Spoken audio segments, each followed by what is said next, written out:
Well, folks, it looks like there's more drama right at Intel's doorstep. Let's get into this. Hey everyone, it's Boy Lot Tech back again with some more tech news. Hope you're having an awesome weekend and having an awesome week to come. Now, I came across a very interesting article recently regarding Intel again, and it seems that Intel cannot get themselves out of all the drama that's been going on with them already, from laying off thousands and thousands of employees to being behind the eighth ball for the last couple of years, to their CPUs melting for the 14th gen. They've just been having a really bad time for the last 2 to 3 years. And just when we thought they were trying to get back on their feet with their new NVIDIA partnership, more drama came right knocking at their doorstep.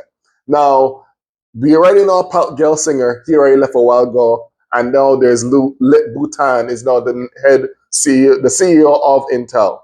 And even before he came on board, Gelsinger was enough thousands and thousands of employees because Intel just couldn't keep everything in line, and AMD is just knocking them down, knocking them down, especially in the CPU space and even the GPU space, because even though the original ARC B580 was already well received, then when they found about overhead issues, that was more drama down Intel's doorstep. Now, this article that I saw pretty much an ex-employee, ex meaning he was one in thousands that just got laid off, that had his position, didn't say in the article, but had his position for over a decade. And apparently now Intel wants to sue him for $250,000 because apparently when he was in his post or right before his exit interview, he brought in like a USB drive of some sort and got 18,000 plus confidential or secret files from Intel's system regarding their products or whatever their portfolio is that was on there. Now, I can't say I'm surprised that they already have a rogue employee because they're people that have been with Intel for decades, and they just you know what it's like, just waking up one day and seeing, oh, you're not with us anymore, and you just get laid off, and there are droves and droves and droves and droves of people and employees getting laid off when they least expect it. So you can't expect everyone to take that line down. So I expected some sort of turbulence when they start doing these massive layoffs. Well, this guy said, you know what, I'm taking a piss of y'all with me just to get somewhat revenge, I guess, is what his mindset was, even getting these files on the drive, a jump drive. So now they're suing him for $250,000. I'm surprised it's as low as it is. That may seem crazy, but usually when people come to suing, especially large corporations like Intel, they usually sue for millions. So I'm surprised they kind of like, oh, only charge him $250,000 as far as the sue fee.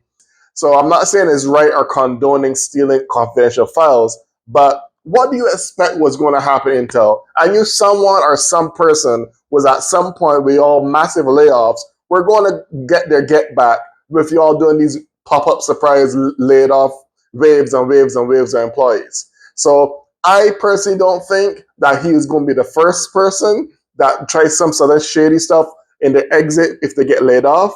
But I don't have eyes in Intel's corporate, so I don't know who's going to, how they operate or if there's going to be more people. But usually if someone has enough time on their hands to get this much secret data from their former employer, there are definitely going to be other disgruntled employees, maybe not do the same thing, maybe do something more extreme. We don't know. But they're going to become in for some turbulence in the months to probably half a year to come because they're still laying off people even with a new CEO.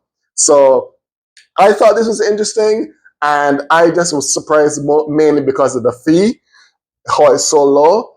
But I don't know what they expected, honestly. Y'all let me know in the comments below if you ever seen something like this where someone did something this major as far as taking secret data from their former employee and just getting fined just a mere $250,000 from the said former employee. You know, in my opinion, maybe I'm crazy. You usually get these big corporations sue people for millions, but maybe because they're on dire straits right now with their financial crisis and not putting out proper products, maybe they can't really ask for more because they still haven't gained back the company's trust or the customer's trust. But y'all let me know in the comments below what your thoughts are on this big major story when it comes to Intel, and if you think that it was well deserved, and do you think that they even going to get back all 18,000 plus data files as employees stole? Let me know in the comments below. Until then, this is Boy Lot Tech signing out.